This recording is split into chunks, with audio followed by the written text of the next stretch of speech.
Los temas de interés general y la información de actualidad periodística abordadas a través del conocimiento científico y el pensamiento crítico.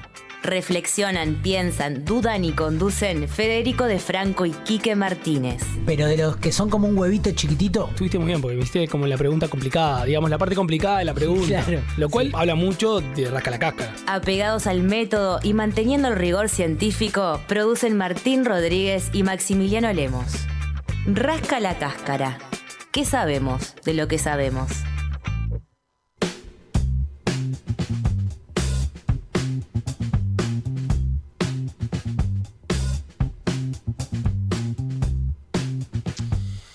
Quique, siempre, a veces siento que me repito.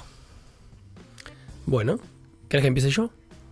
No, bueno, si tenés ganas. No, pero repetir, me repito en los pensamientos, que a veces puede ser que esté bien eso, me parece que está bueno, que uno no se vaya ayornando porque sí constantemente y mucho más en sus pensamientos, pero otras veces también te empieza a pesar y decir, siempre la misma cantinela, ¿y a qué voy? Hace como mucho tiempo, no lo voy a haber inventado yo ni mucho menos, pero hace mucho tiempo que la analogía de la propiedad de la tierra. Ahí entendiste. Ya sé por Hace mucho tiempo. Ya te escuché, de hecho. Bueno, viste, hace mucho tiempo que... Pero el público se renueva, dice. Sí, claro. Chita No, Legrand. que capaz que ni siquiera te escuché al aire acá. Bueno, pero hace mucho tiempo que tengo la analogía de la propiedad de la tierra con la de la propiedad del espacio radioeléctrico como muy metida. Es decir, yo no le voy a pedir a un gobierno que gane en 2024 en Uruguay, en un país latinoamericano, que se ponga a discutir a desalambrar la propiedad de la tierra. No se lo voy a pedir porque resulta ideológicamente también muy... Primero hay que estar de acuerdo de ponerse a discutir eso, primero. Segundo, tiene un montón de cuestiones ideológicas que son muy arraigadas. Alguien puede considerarse de izquierda, o alguien puede ser de izquierda en algún sentido, y creer que la propiedad de la tierra, así como está correcta. No, hay margen para eso. Ahora, con la propiedad del espectro radioeléctrico, que también incluso lo hemos hablado en algún programa atrás con Claudina Rataro, más desde el punto de vista técnico de lo que significa eso para la ingeniería, por ejemplo, la cosa cambia. Al gobierno que asuma en 2024, uno tal vez pueda pedirle sí alguna cosa, porque ya la discusión de la propiedad no está arriba de la mesa, ¿no? La propiedad, vaya a saber uno yo me preguntaría, hace cuánto. Claro, también me preguntaría por qué no está sobre la mesa, o por qué son pocos los que a veces lo ponen sobre la mesa. ¿Cuál discusión? La discusión sobre la propiedad. Bueno, ahí sí tendríamos que hacer otro programa. ¿De la tierra decís vos? No. ¿De la otra? Sí. ¿En qué sentido? Bueno. Y claro, en el sentido de que poner en discusión ese tema, primero trae, ya no solamente ponerlo en discusión, sino ser claro o intentar dejar en claro cómo es la situación actual. Claro, pero ahí en realidad me faltó el remate. La propiedad del espectro radioeléctrico no está en discusión porque es del Estado, por Constitución. Sí. El Estado, pero esa información regula, administra licencias, pero la propiedad está resuelta. Está resuelta. Entonces, se le puede pedir tal vez a ese Estado o a ese gobierno que asuma en algún momento que esas licencias y esa regulación sea más fácil que regular la tierra, por decirlo de alguna manera. Bueno, pero voy a tu analogía de la regulación de la tierra, sí, y te pregunto, ¿está igual de tan claro como la gente tiene tan claro que hasta acá es mi casa y hasta acá es la del vecino? Vos decís que en el espectro radioeléctrico, en los grandes medios o en los medios de comunicación, no está tan claro la propiedad, no es tan claro el ejercicio de esa propiedad, de la conformación de monopolios, de oligopolios. Puede ser, no sé. ¿Somos tan conscientes del espectro radioeléctrico público? Capaz que ahí también hay una pregunta. Te invertiría la pregunta y más bien diría que se asume que la propiedad es igual, digamos. Que esa propiedad estatal del espectro radioeléctrico no se ejerce como tal, porque en realidad capaz que muchos se pueden estar enterando escuchando Rasca la Cáscara. Bueno, por eso. Pero es una ausencia del ejercicio de la... Pero ¿por qué sucede eso? Alguien dirá capitalismo, dirá alguien, dirá Sí, bueno, pero antes de ir... muchos intereses. Claro, pero antes de ir hasta ahí, hasta dar como respuesta al capitalismo, que está bien, creo que hay otras posibles respuestas. Sí, yo tomé un atajo Claro, bastante grande. Muy fácil. Pero bueno, por ejemplo, Gustavo nos está escuchando en este momento, enfrente a nosotros, y por ejemplo, yo le preguntaría, la primera, a esa pregunta de decir, ¿somos tan conscientes los uruguayos de lo público del espectro radioeléctrico como sociedad, digamos? La respuesta fácil es no. Está. No, para empezar, la gente piensa que tienen propiedad sobre el espectro cuando no tienen propiedad. Porque se compran y se venden. Se Con lo vendió cual- esta radio. Con ¿no? lo cual, paradojalmente, haría más fácil el Estado, incluso más fácil que la propiedad, que revisar la propiedad de la tierra.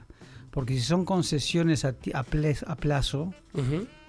que no son propiedad en sentido estricto, sino son usuarios, concesionarios, Revocables. la paradoja es que si es más fácil, ¿por qué no lo es? Y es porque es muy difícil por lo que está en juego.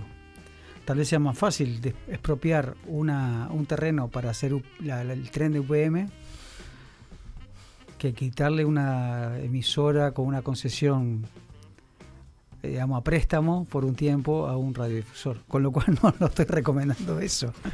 Pero conceptualmente es una paradoja. Tienen menos derechos adquiridos un titular de un medio de comunicación que un propietario de la tierra. Claro. Y sin embargo, diría que a veces es más difícil que el Estado pueda ponerse a decidir si hago unos ajustes, hago una reforma agraria del aire. Qué interesante. Bueno, lo pusiste sobre la mesa, hay que empezar a desmenuzarlo. rascar. Dale.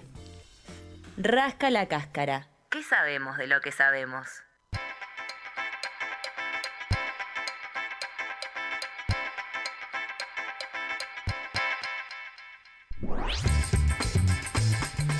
Estamos en Rasca la Cáscara, un nuevo jueves haciendo este programa desde la 107.7 Uniradio, y también nos podés seguir en nuestras redes, porque al final las dejamos medias ahí como abandonadas, pero le podemos decir a la gente que nos Sí, siga claro. en Twitter, en Instagram, somos RLC-UI, y ahí nos pueden seguir, podemos seguir compartiendo también algunas de las charlas y discusiones que hemos ido teniendo a lo largo de esta nueva temporada, esta segunda temporada de Rasca la Cáscara, que también está en YouTube, y viste que los que tienen sus programitas en YouTube y quienes le hablan a la cámara en YouTube, como puedo Sí. estar haciendo yo en este momento, Sí. te piden que le pongas campanita para que te avise cuando Nunca- hay nuevos contenidos. Nunca pensé que íbamos a llegar a este momento. No, yo tampoco, pero me voy a gustó. divertir cuando lo vea.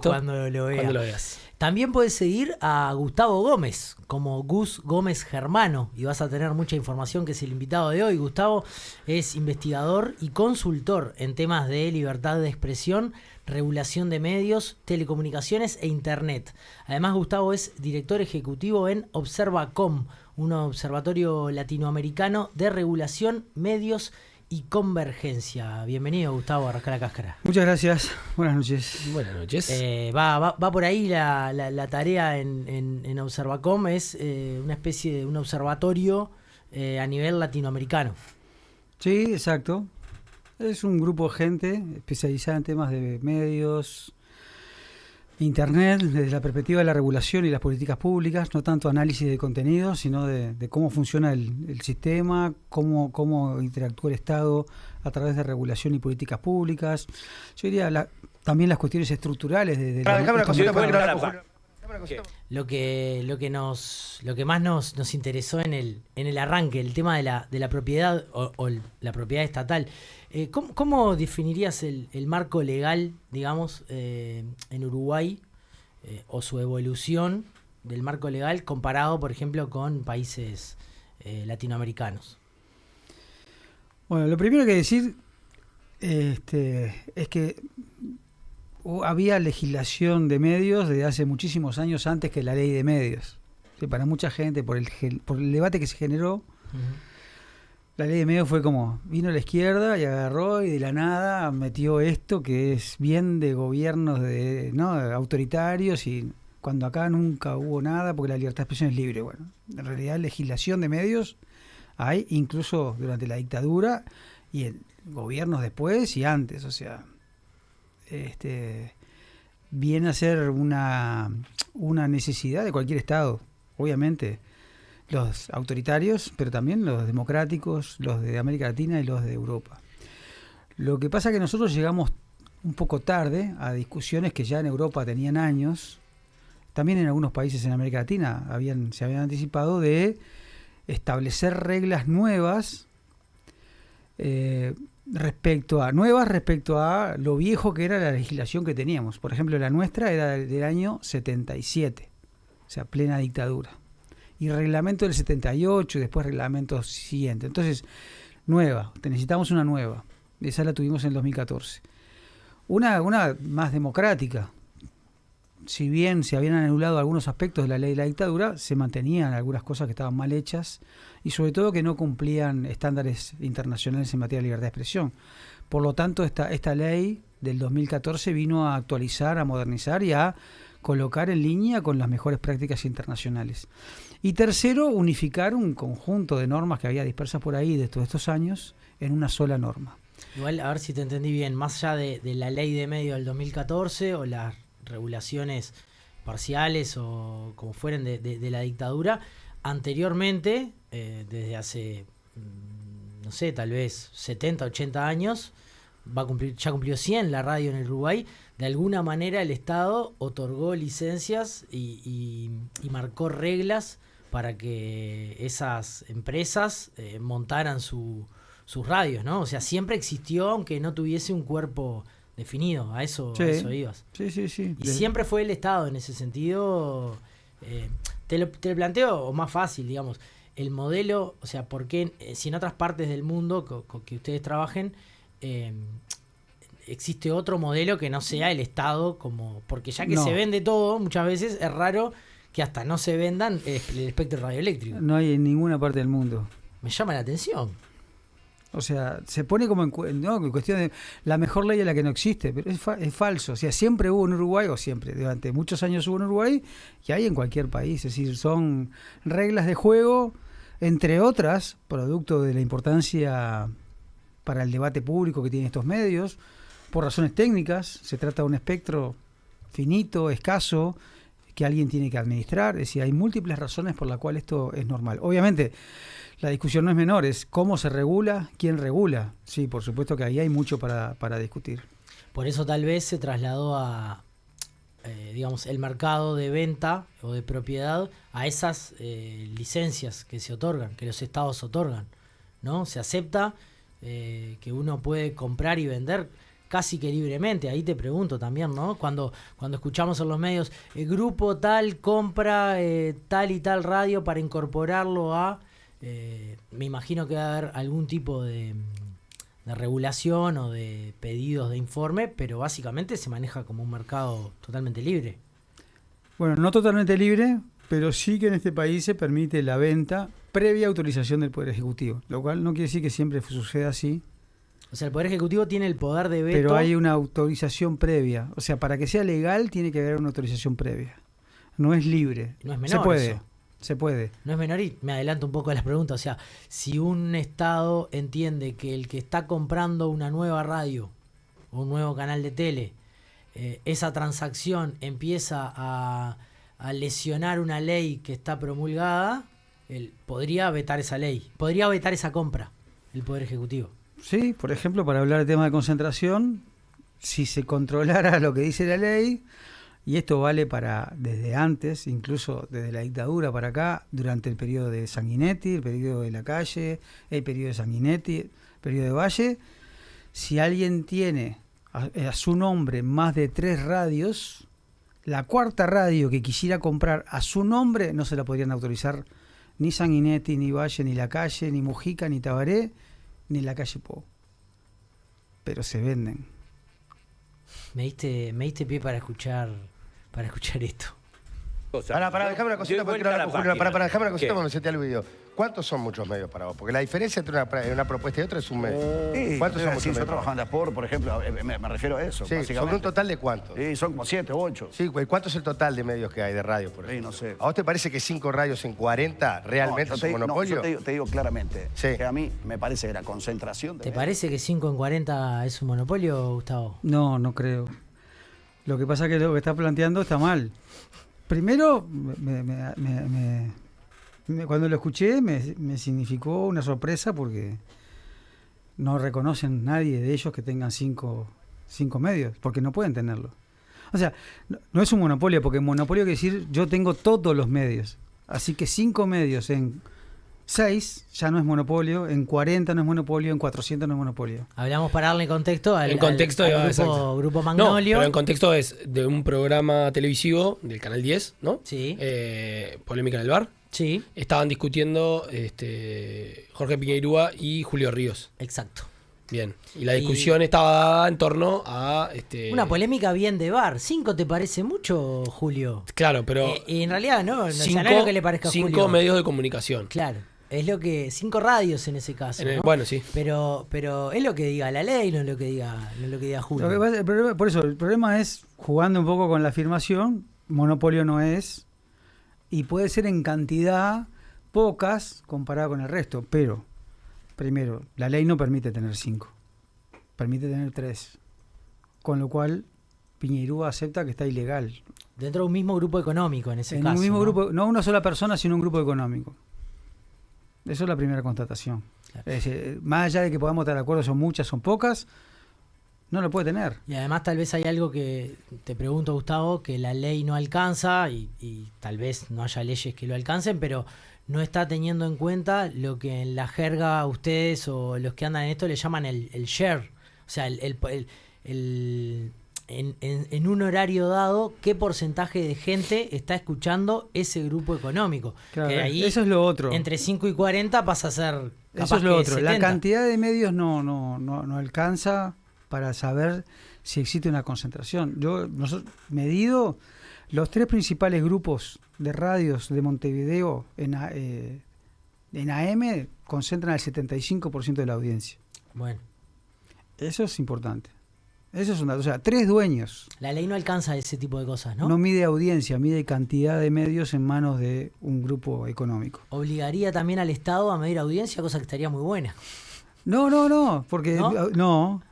porque No, lo digo, que mide es algo mucho más objetivable, que es la cantidad de medios que tiene. Lo que pasa que No, digo, si avanzara a regular el monopolio como estaría, digo yo, estoy pensando en voz alta, estaría bueno porque obligaría al Estado a tener alguna medida y no dejaría también en manos privadas. Pero audiencia tendría que medirla por otras razones, no por eso. Sí, claro. Porque ¿Cómo podrías? se generarían problemas.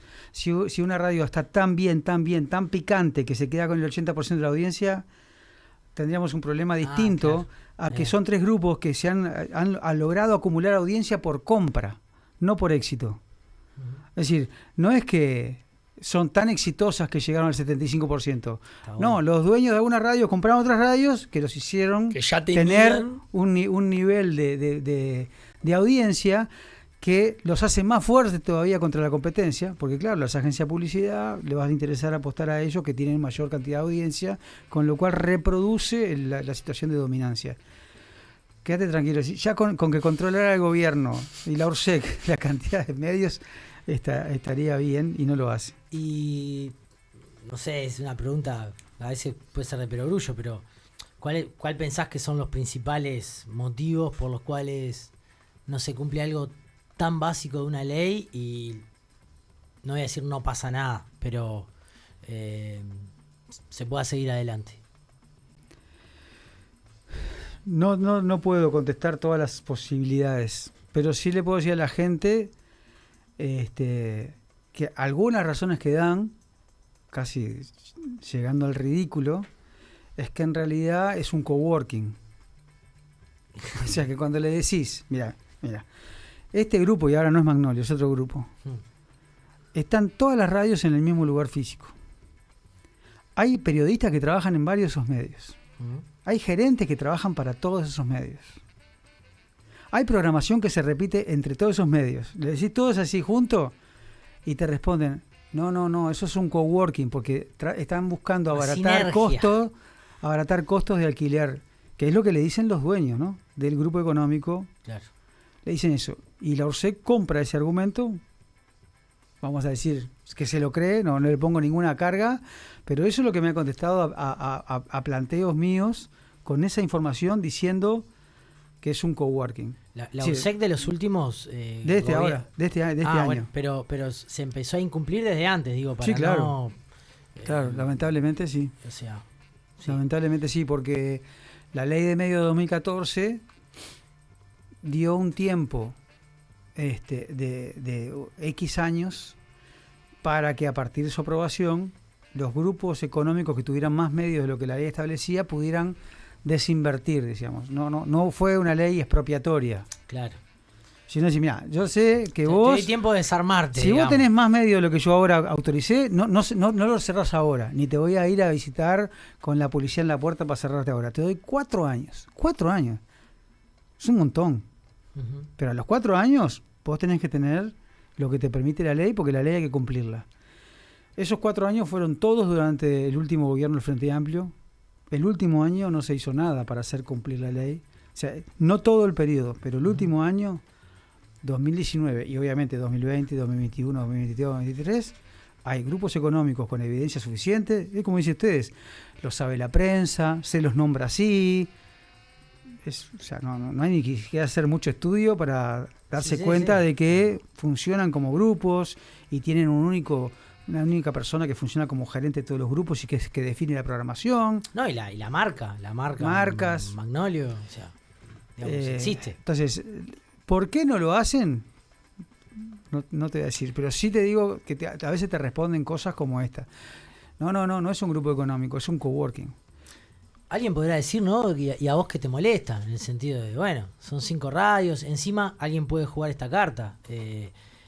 Tiene una diversidad ideológica o político-partidaria o ideológica bastante que barre el espectro. No lo estoy afirmando, estoy en contra de esto que estoy diciendo, pero te pueden jugar esa, ¿no? Pero puede y no ser. nos estamos ¿eh? metiendo O con sea, el laburo de los periodistas, para nada. Exacto, yo digo lo O mismo. sea, estamos hablando de la conformación de la propiedad. Yo escucho alguna radio, o sea, en el Zapping, yo escucho alguna radio de Magnolio. Y además hay periodistas de la puta Sí, madre. claro.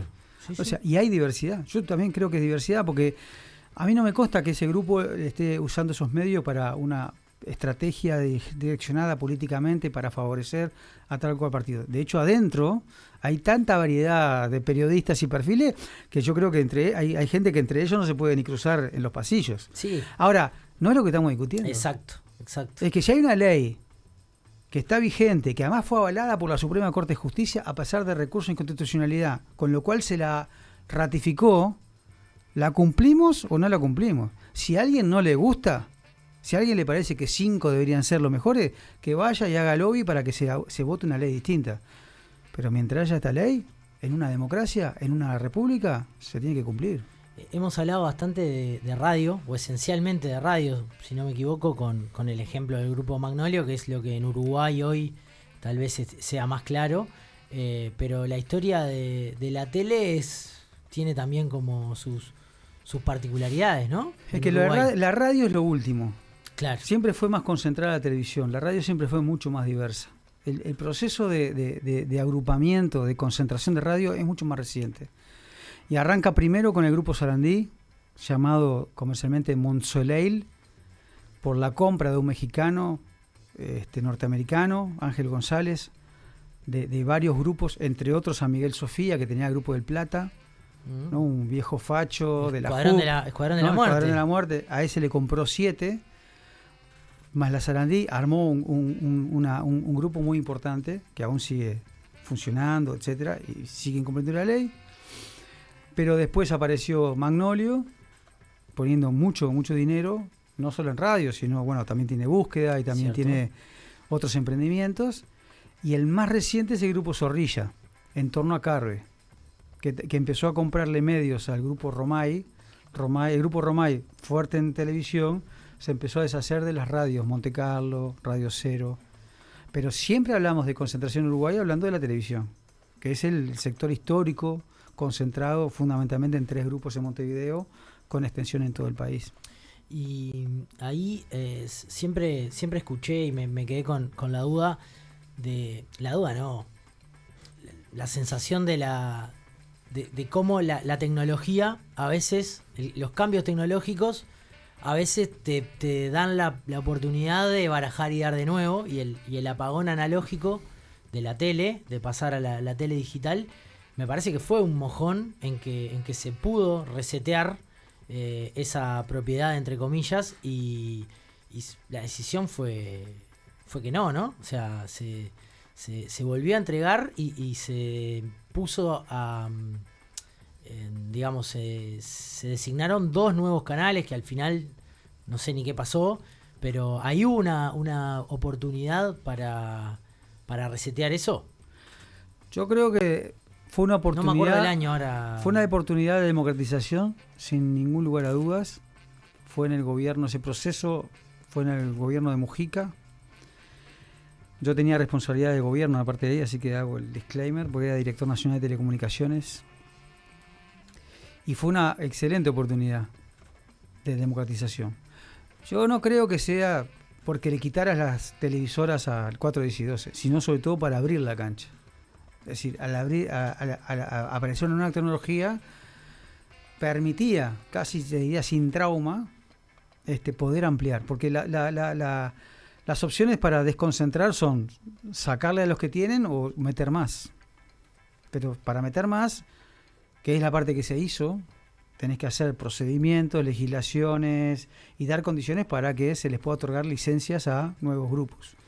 Ahora, si después no hay políticas públicas, ¿no?, sostenidas, que es lo que no hizo el último gobierno del Frente Amplio, de sostener eso, es muy difícil para un entrante, para un operador nuevo, pelearle al peso que tiene el 4, 10 y 12. En todo, ¿no? Uh-huh. En marca, en programación, en publicidad. Si vos vas a meter un par de empresas más comerciales a pelearle, hay que buscar las condiciones para que eso sea por lo menos una pelea un poco más justa. No te digo darles privilegio, pero sí asumir que para que haya una democratización no alcanza con dar licencias, había que continuar con políticas públicas, y eso no se hizo. Y por eso proyectos como el de la diaria se cayeron, o sea, no tenían dónde. ¿En qué están hoy las licencias esas que...? Están caídas todas. O sea, hoy... no están caídas todas, perdón. Las comerciales, esas 2 que nombrás vos, esas se cayeron. Y comunitarias, claro. Sigue la de PCNT, que nunca funcionó, nunca transmitió, Canal, salvo cosas, sí, ¿no? Muy piloto, y TV Ciudad. O sea, la única es TV Ciudad. Pero, por ejemplo, Canal 5 podría tener un segundo canal. O sea, había muchas posibilidades. Claro. Porque fíjense que además, si resetear es cierto, pero de alguna manera era un cambio tecnológico. Entonces vos decías, los que transmiten analógico actual, ¿por qué le vas a quitar los derechos que tienen? Simplemente decís, a partir de ahora usás menos espectro, pero vas a seguir transmitiendo 4, 10 y 12, pero en el ahorro que yo hago de espectro, o sea, al tener más lugar, lo que hago es meter más. Sí, lo que me había quedado con la idea yo, y corregime si me equivoco, Gustavo, es que en realidad lo lógico hubiera sido que los que ya estaban transmitiendo en analógico, 4, 10 y 12, los privados, vayan a competir con todos los que vengan. Seguramente fueran a ganar, pero tampoco se dio esa competencia, de hecho, con propuestas. Lo que pasa es que no era necesario, y además yo creo que no era pertinente. Porque seguía su licencia. O sea, es un cambio de tecnología, no de licencia. Claro, está o sea, bien. vos tenés derecho a transmitir televisión. Ese es el acuerdo que el Estado hizo. Si cambia la tecnología, siguen valiendo las reglas. Claro, eso. Cambiaste la tecnología, te pongo en otro lugar. Pero ¿por qué le voy a cambiar? Entiendo. Y hacerlo competir a cero? Sí. Alguna gente piensa que eso es lo que había hecho. Yo creo que no. Yo creo que había que darles continuidad, pero sobre todo la apuesta democratizadora, porque digo, por eso, para mí, porque para mí no tenía legitimidad quitarles la frecuencia o decirles a concurso, pero sí una apuesta fuerte a meter todos nuevos, en públicos, en comunitarios y en comerciales. ¿Cómo se puede leer que el resto de las licencias comerciales que se dieron, que mencionaste la diaria y el otro proyecto que fue... Era BTV. Era BTV. ¿Cómo se puede leer?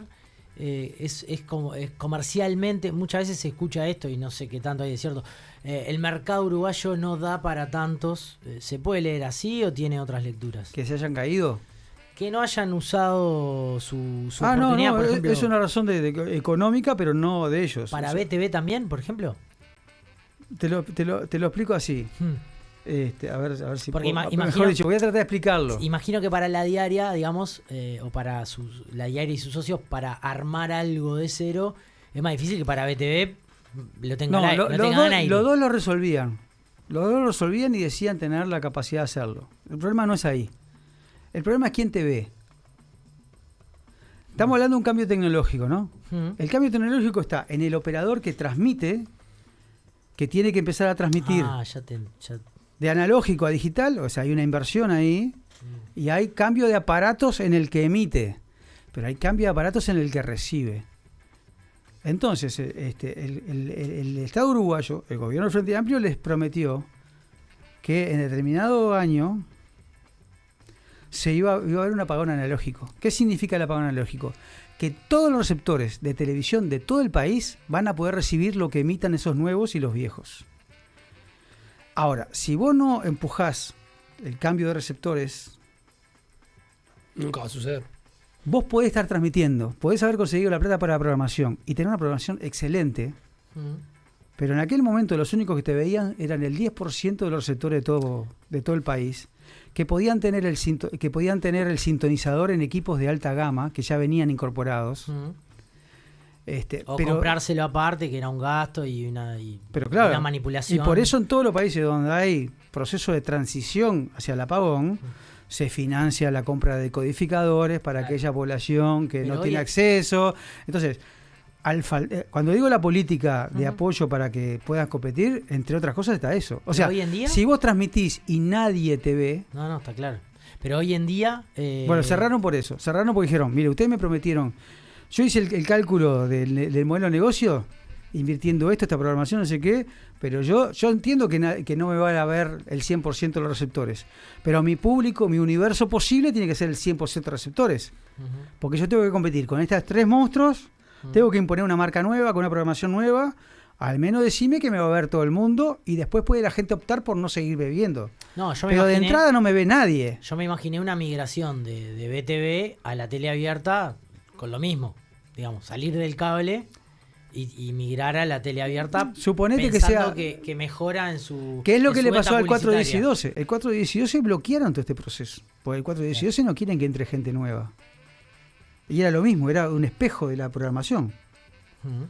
Pero claro, es el Estado el que tiene que asumir la responsabilidad de empujar la transición porque vos para estás- que entren los nuevos. Los vos que est- están, hicieron todo, vos fíjate la paradoja, hicieron toda la inversión, compraron equipo nuevo, están transmitiendo hasta el momento, transmitiendo en espejo dos señales, Ah, pero la analógica recién y la ahora te estoy digital. entendiendo que cuando ganan la. Y la fueron digital- una pérdida, porque vos podías ver partidos de fútbol en definición estándar o en HD. Ah. Y ellos nunca promovieron que vos podés ver los partidos en HD en tal canal.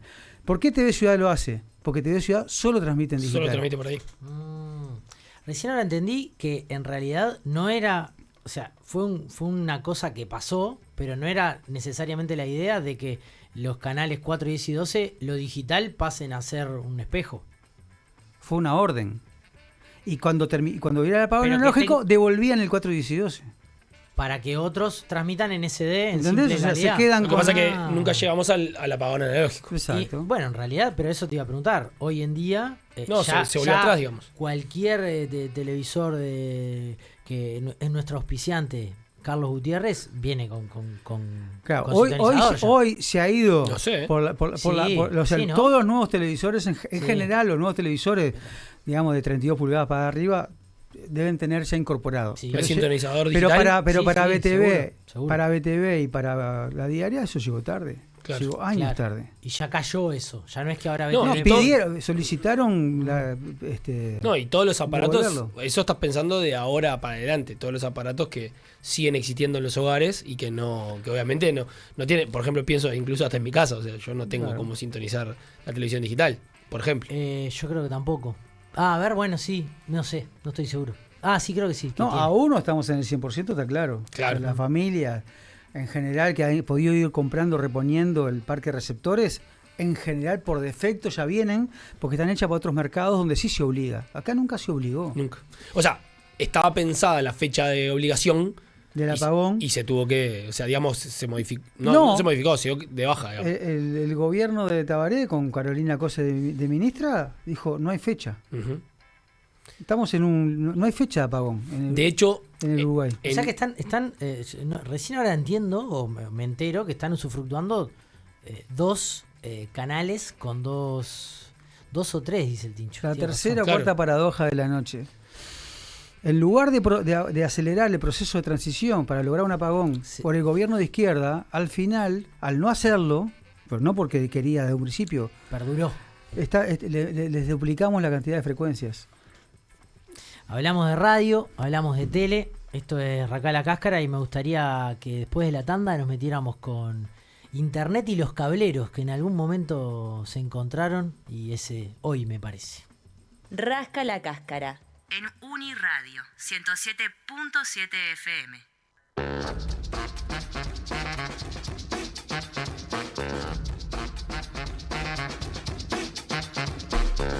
Hace unos programas atrás, ya no me acuerdo cuándo, que nos visitó Claudina Rataro, ella de la Facultad de Ingeniería, ingeniera en telecomunicaciones, nos explicó, pero tratamos de entender el absurdo de esto de que los cableros, sobre todo del interior, puedan vender internet. Lo absurdo en el sentido desde el punto de vista de quién ya había hecho la inversión en infraestructura, en este caso Antel.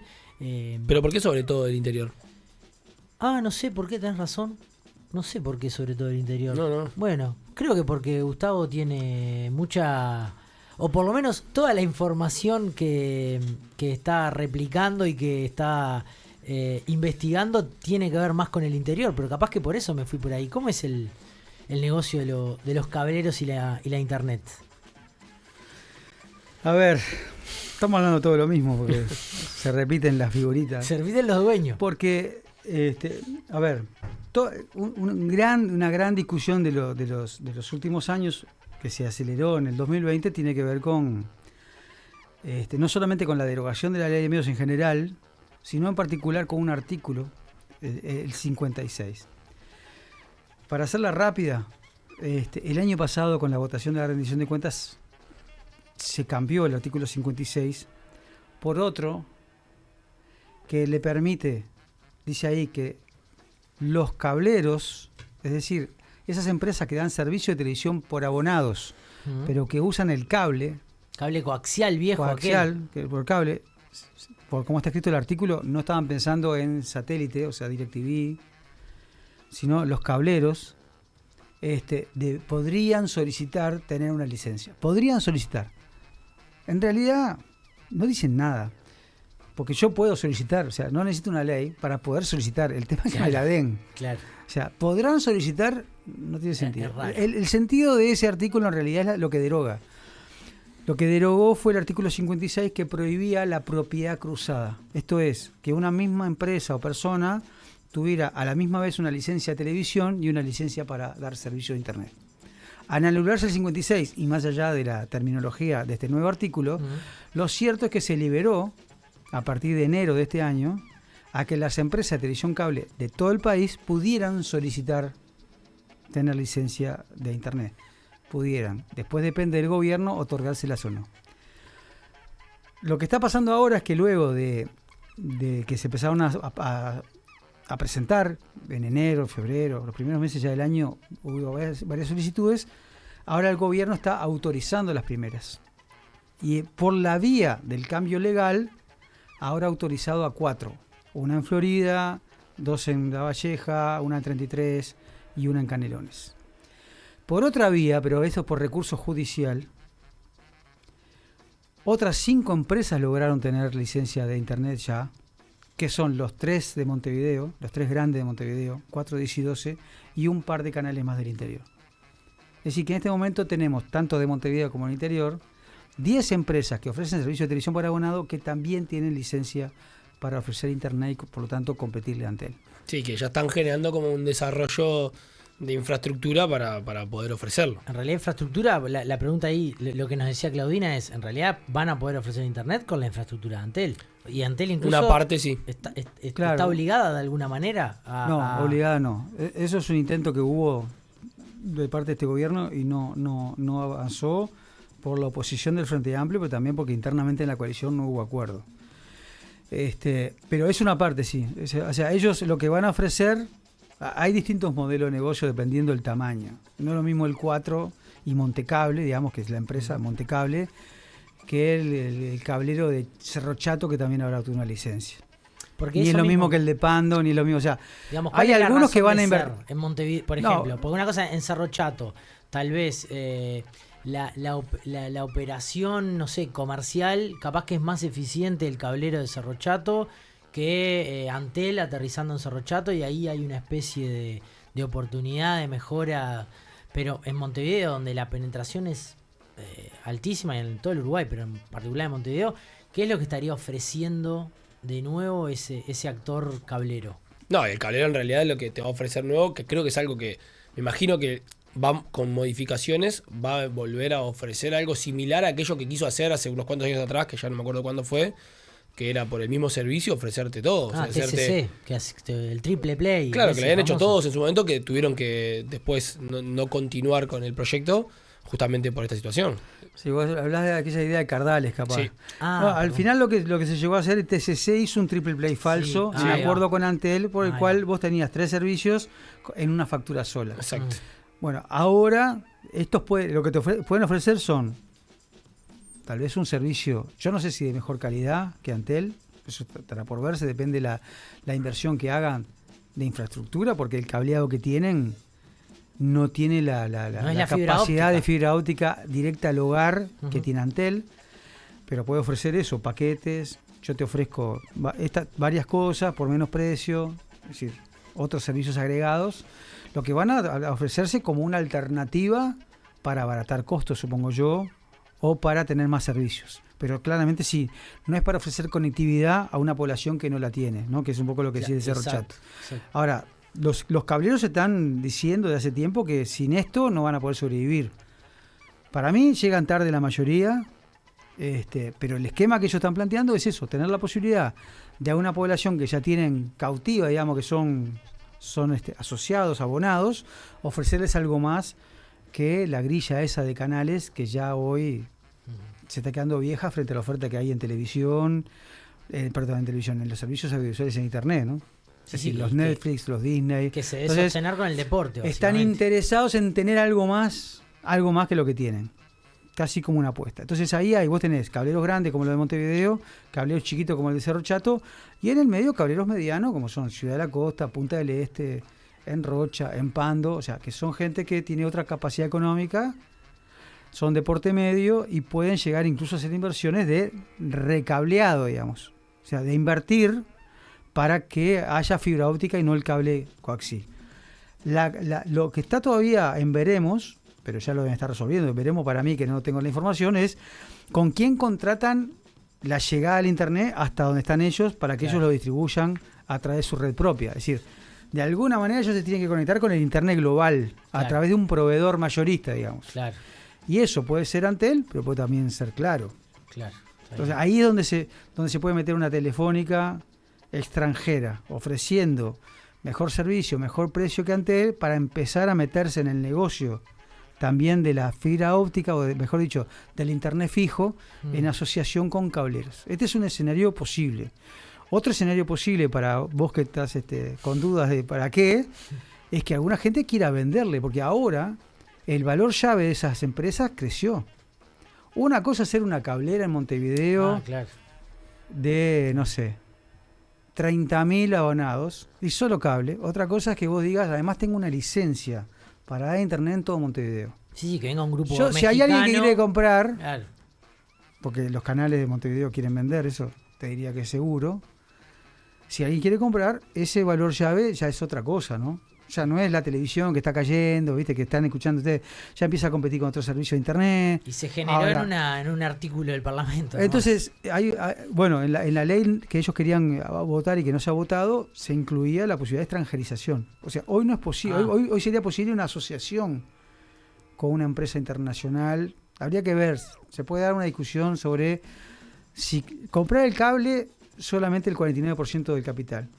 La licencia de internet es aparte, pues la licencia de internet, ya Telefónica y Claro son extranjeras, podría entrar a comprar. Hay toda una discusión que no quiero entreverar a la audiencia con menudencias, pero sí que un escenario posible es que ahora estas empresas puedan ser vendidas. Que alguna empresa internacional diga, bueno, ahora me empezó a gustar. Alguna empresa argentina, por ejemplo, ha hecho averiguaciones otras veces respecto al mercado uruguayo y esta podría ser una muy buena oportunidad para entrar.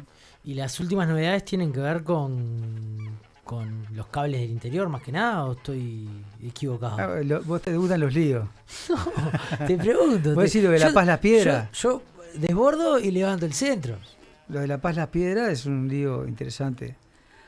¿Qué pasó? Porque aparte del otorgamiento de estos canales cable, de estas licencias a canales cable, está reventando estos días información respecto a juicios que un cablero de Las Paz Las Piedras hace contra el Estado por haber habilitado y permitido funcionar con una licencia que entienden que no debería haber dado el gobierno a otro cablero.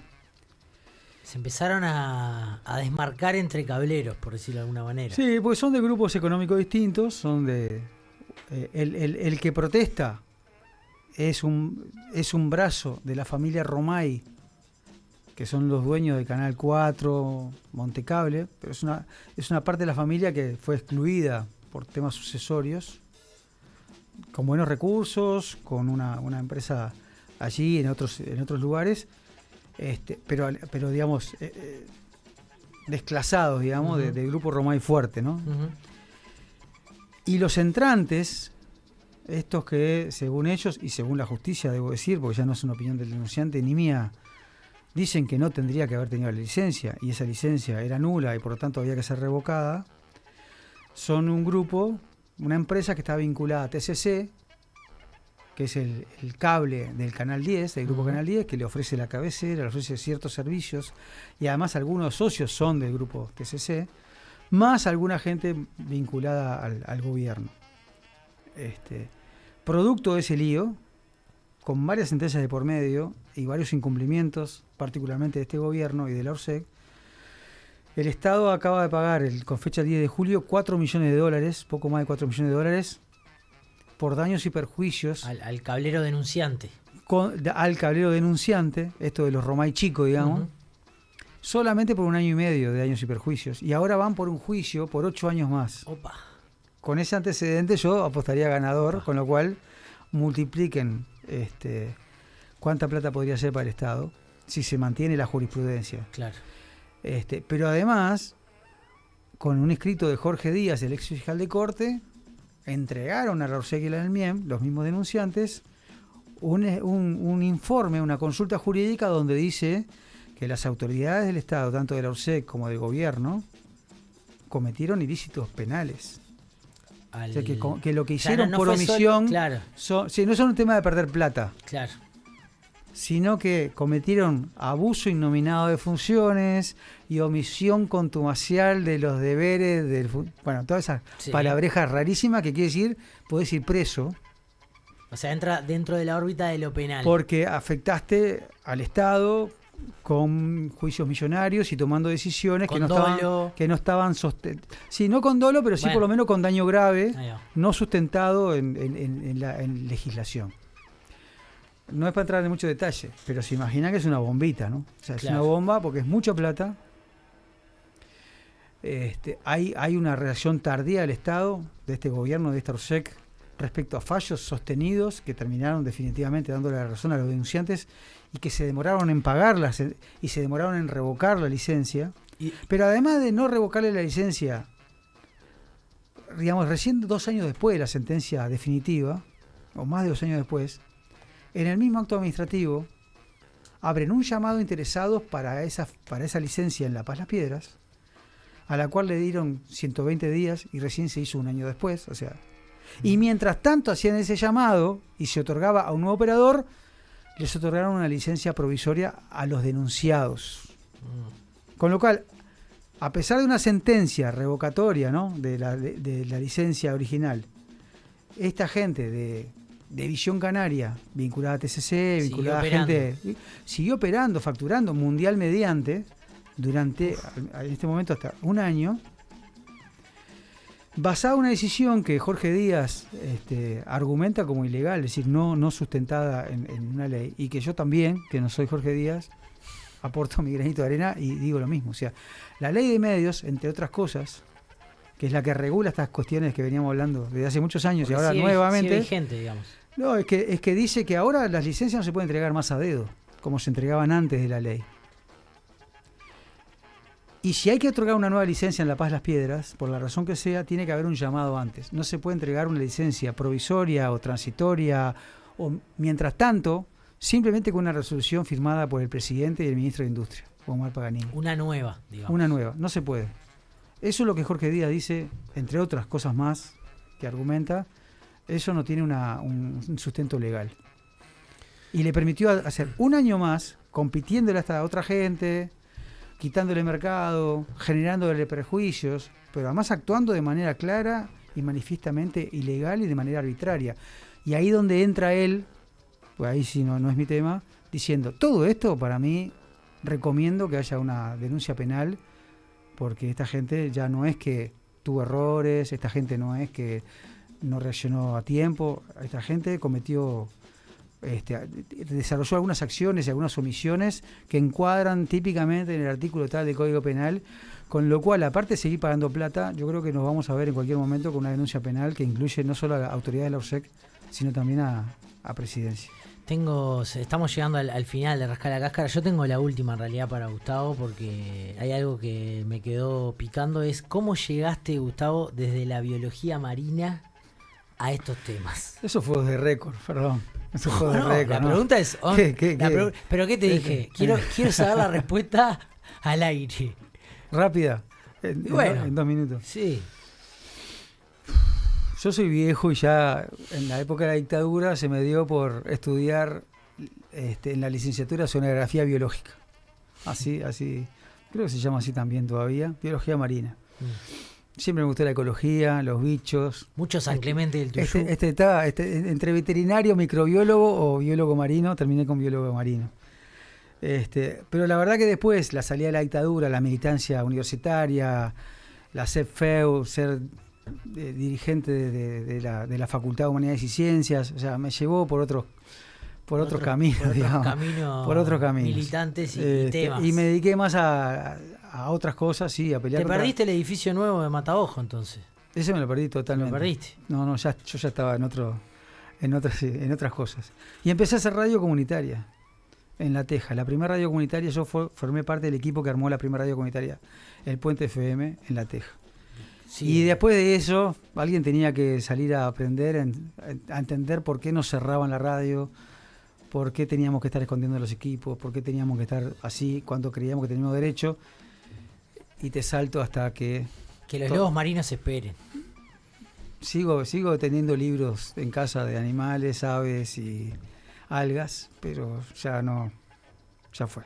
Esta charla, esta linda conversación con Gustavo sobre concentración de medios y demás, creo que a Rasca la Cáscara le abre todavía más una puerta a seguir ahondando en los medios de comunicación como obviamente una herramienta de democratización muy grande, y que a mí me quedan como un montón de preguntas y cosas para querer conversar con Gustavo en torno justamente a esta situación de la importancia que creo que tenemos de entender y de conocer cada vez más al respecto de esta concentración de los medios, de lo que es la importancia de los medios de comunicación, de quiénes tienen que o quiénes pueden estar detrás de cada una de esas cosas, hasta incluso te diría un tema que no nos dio ni para para hablar del propio usufructo del propio Estado en cuanto a los medios, ¿no? O sea, de los medios públicos y todas estas cosas que muchas veces se ponen en discusión, que hay veces que caen en discusiones muy fáciles, muy baratas y que no terminan, digamos, nunca cerrando, creo, como una mirada con un poco más de argumentos, de altura y capaz incluso de buena discusión respecto a esas cosas, que me parece que está buena y capaz que como Rasca la Caja nos podemos comprometer a seguir avanzando en el tema. Seguro que sí. No sé si va a ser con un podcast en Magnolio, pero será de otra manera. Muy bien.